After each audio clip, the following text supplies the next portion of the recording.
আমার একটু মাফ করা যায় ভাই। কিডনি বেচা, এই বয়স্ক মানুষদের উত্তর দিলাম, কিডনি বেচা কি এত সহজ? কার কাছে বেচছি, কেন বেচছি, কেমনে বেচছি, কিডনি কোথায় বেচছি, রুগী কে নিছে, সেই তদন্তগুলো আনেন ভাই। খয়রাত করে মানুষের কাছে চাইছে আইনার জমি কিনছি, সেই জমির মাঝখান দিয়ে 12 ফিট রাস্তা দিব আমি, সে আমার দেবে? তার সীমানায় রাস্তাই নাই। আমি আপনাকে বলি, একটা মানুষকে হেয় প্রতিপন্ন করতে বড় বড় এলিগেশন দরকার নাই। কিছু কিছু এলিগেশন, বাইরে বাপেরে মারছে, মায়েরে মারছে, সহজ মানুষ, পাবলিক বেশি খাবে, তারপরে যৌন হয়রানি আনবেন। আমি আমার এইগুলি বললে শব্দটা ছোটো, কিন্তু এলিগেশন আনা বড়, এবং মানুষ খায় খুব তাড়াতাড়ি। র্যাঙ্কিং হিসাব করেন প্রথম আলোর পরে আমি, তো আমাকে নিয়ে ট্রোল করলে তো এটা ভাইরাল হওয়ারই কথা। ব্যক্তিগত সম্পদ আপনারা যাচাই করবেন, এটা আপনাদের উপরে ছেড়ে দিচ্ছি। আমাদের বর্তমানে চাইল্ড অ্যান্ড ওল্ড এজ কেয়ারের সর্বোপরি জমি, বাড়ি, গাড়ি বাড়ি সব নিয়ে, মেডিকেল সরঞ্জাম নিয়ে 7-8 কোটি টাকার সম্পদ আছে, এবং ক্যাশ টাকা আছে 1.5 কোটি টাকা। তাহলে আপনি বলতেছেন যে বর্তমানে আপনার এই যে সিচুয়েশনটা সৃষ্টি হলো, এটা আপনার মান সম্মান, আপনাকে হ্যারাসমেন্ট করার জন্য, আপনার মান সম্মানকে ক্ষুণ্ণ করার জন্য। সহজ কথা বলি, বর্তমানে যতগুলি বাংলাদেশের যতগুলি সোশ্যাল মিডিয়ার পেজ আছে, র্যাঙ্কিং হিসাব করেন প্রথম আলোর পরে আমি, তো আমাকে নিয়ে ট্রোল করলে তো এটা ভাইরাল হওয়ারই কথা। আমার দানের টাকায় খরচ। আপনাদের সবাইকে অফ ক্যামেরা অন ক্যামেরা একটা প্রশ্ন করি, আপনি দান কইরা মানে খয়রা তাই না, জমি কিনছেন, সেই জমি আপনি কাউকে দিবেন না? অসহায় মানুষের জন্য কিনছেন। যদি আমার বাপদাদার সম্পত্তি হইতো, আমি পৈতৃক সূত্রে পাইতাম, আমার সুবিধার জন্য, তাদের সুবিধার জন্য আমরা রাস্তা ছাইড়ে দিতাম। খয়রাত কইরা মানুষের কাছে চাইছে আইনার জমি কিনছি, সেই জমির মাঝখান দিয়ে 12 ফিট রাস্তা দিব আমি, সে আমার দেবে? তার সীমানায় রাস্তাই নাই। আমার উপায়তে নিয়ে সে তার জমিতে ঢুকবে, তার পরবর্তী যে জমির মালিকরা আছে তাদের জমি দেবে। আমি বলতে চাইছি এটাই, তারাও জমি দেখ, আমিও জমি দিচ্ছি। তার মানে আপনি বলতে চাচ্ছেন যে আপনি সবকিছু মিলে আপনি কোনো কিছু শিকার হচ্ছেন নাকি? কিছুই শিকার হবো না আমার কাছে। আমি আপনাদেরকে মানে এই যে সিনকেটটা পরিস্থিতি, যেটা পরিস্থিতির শিকার, হ্যাঁ জি, আমি পরিস্থিতির শিকার। আমার কথা হলো কি, আপনারা সুষ্ঠু, মানে আপনার বিরুদ্ধে যত অভিযোগ আছে সব মিথ্যা, সব মিথ্যা। এগুলো কেউ কি কখনো প্রমাণ করলে, জাস্টিফাই করলে এগুলো কোনো প্রুফ পাওয়া যাবে না? আপনাকে একটা কথা বলি, যারা এই নিউজটা করছে, জি, আজকে 4-5 দিন হয়ে গেছে, গত 3 দিন ধরে আমি প্রশাসন, আপনাদের সাংবাদিক ভাইদের সামলানোর জন্য বিভিন্ন মানুষকে সামলাইতেছি। বিভিন্ন শুভাকাঙ্ক্ষী ফোন দিয়ে গালাগালি করে বলতেছে, আমি তোরে দান করছিলাম, দানের টাকা ফেরত দে। সাংবাদিকদের কিভাবে সামলাচ্ছেন? এই যে আপনারা যেভাবে সামলাইতেছি, এইভাবে মাথা খারাপ ভাই। ভাত খাওয়া দাওয়া বন্ধ। যে কালবেলায় নাজানো ইত্তেফাকে একটা নিউজ দেখলাম যে আপনি যে একটু আগে আপনার বাবার কথা বলছিলেন যে আমার বাবার সম্পত্তি না, কিন্তু কালবেলায় নাজানো ইত্তেফাকে আমি যে নিউজটা দেখলাম যে আপনার বাবার সাথে মানে কি হয়েছিল তখনকার, বা একটা ভাই এই সাক্ষাৎকারটা যে দিছে, সে একটা পয়েন্ট ধরেন, সে বলছে 2005 সালে আমাকে গ্রাম ছাড়া হয়েছে। আমি গত 2 বছর আগেও, মানে গত বছর আমি গ্রামে যে কম্বল দিছি, 1000 কম্বল দিছি গ্রামের মানুষকে, ওইটা বাদ দিলাম, কম্বলের কথা নাই আনি। আমি ঢাকায় আসছি 2001 সালে, 2001 সাল থেকে স্ট্রাগল শুরু করছি। তাহলে 2004 সালে আমি চন্দ্রকোনা নার্সিং করতে গেছি, তখন আমি আমার আব্বাকে কেমনে মারলাম, আর কেমনে তারা এই তথ্যটা সাল হিসেবে করে বললো। তাহলে কি এই তথ্যটা কি পুরাই মিথ্যা? আমি আপনাকে বলি, একটা মানুষকে হেয় প্রতিপন্ন করতে বড় বড় এলিগেশন দরকার নাই। কিছু কিছু এলিগেশন, বাইরে বাপেরে মারছে, মায়েরে মারছে, সহজ মানুষ, পাবলিক বেশি খাবে, তারপরে যৌন হয়রানি আনবেন। আমি আমার এইগুলি বললে শব্দটা ছোটো, কিন্তু এলিগেশন আনা বড়, এবং মানুষ খায় খুব তাড়াতাড়ি। আপনার এই বিষয়টা কি আপনি চ্যালেঞ্জিং হিসেবে নিচ্ছেন?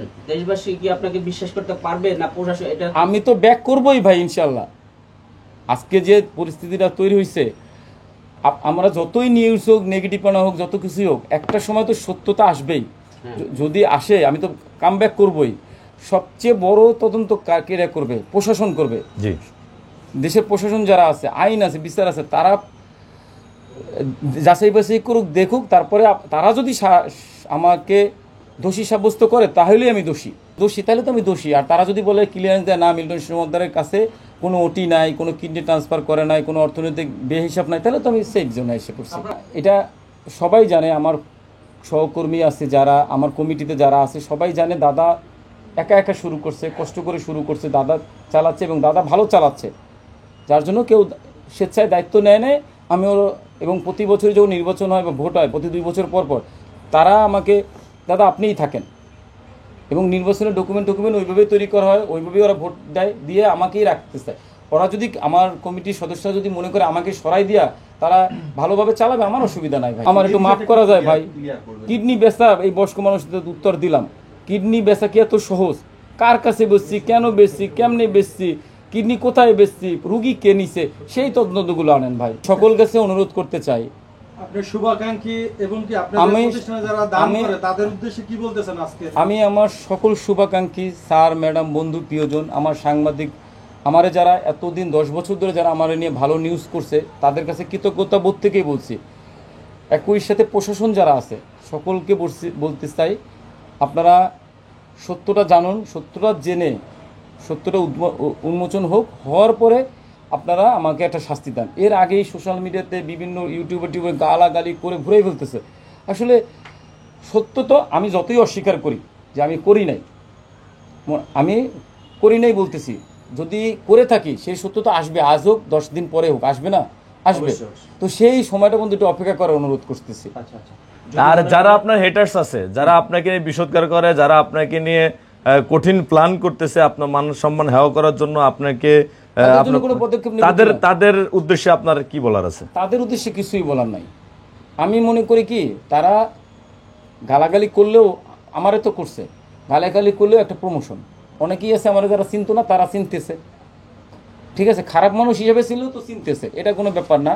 আর এটা যদি সত্য মিথ্যা যেটাই এই হোক, যদি আমার পক্ষেও রায় আসে, আমি যদি সঠিকও হই, আমি কারো বিরুদ্ধে এই সমাধান হয়ে যাওয়ার পরে আমি কারো বিরুদ্ধে কোনো অভিযোগ আনবো না, কোনো মামলা মোকদ্দমা করবো না, কোনো কোর্ট কাছারি করবো না। কারণ আমার সেই সময় নাই, এবং কাউকে দৌড়াইতে হলে, ধাওয়াইতে হলে আমারও দৌড়াইতে হবে, সেই সময়টুকু নাই, সেই অর্থ আমার কাছে নাই। যার জন্য আমি যদি প্রশাসন যদি আমারে দেয়, ছাড় দেয়, মানে প্রশাসন যদি আমাকে নির্দোষ সার্টিফিকেট দেয়, তাহলে আমি আবার দ্রুত কাজে ব্যাক করব। আচ্ছা, এখন এই যে অনেক কমেন্ট বক্সে অনেক কিছু দেখি আমরা, সেখানে একটা কমন প্রশ্ন আসে যে মিল্টন, মানে আপনি যদি যখন দুনিয়া থেকে, যেহেতু মানুষ হিসেবে যখন জন্মগ্রহণ করছি, মৃত্যুর স্বাদ গ্রহণ করতেই হবে, আপনি যখন দুনিয়া থেকে চলে যাবেন, এই যে দশের যে আর্থিক সহযোগিতা, আপনি যে মানবিক যে জিনিসটা, আশ্রমটা খুলে রেখেছেন, আপনার এটার পরে আসলে এটা কি এটার ভবিষ্যৎ আমার চাওয়া, আমার নিজস্ব ব্যক্তিগত মানে চাওয়াটা হলো, বা আমার প্রত্যাশা হলো, আমার একটা ছেলে আছে রাতুল, এবং আমার একটা মেয়ে আছে তৈয়বা, যারা আশ্রিত হিসেবে আছে, ছোট, ওরা আমার রাস্তা থেকে তুলে এনে আমরা মানুষ করতেছি আমাদের সন্তান হিসেবে। ওরা ছাড়াও আরো আমার 40-45টা বাচ্চা আছে, এরপরও আরো বাচ্চা আসবে। তো মূলত আমি রাতুলকে চাই, রাতুলকে ওইভাবে তৈরি করা হইতেছে যে বাবার আমার প্রতিষ্ঠান, ওর বাবার প্রতিষ্ঠানের যাওয়ার পরে, বাবা চলে যাওয়ার পরে রাতুল চালাবে।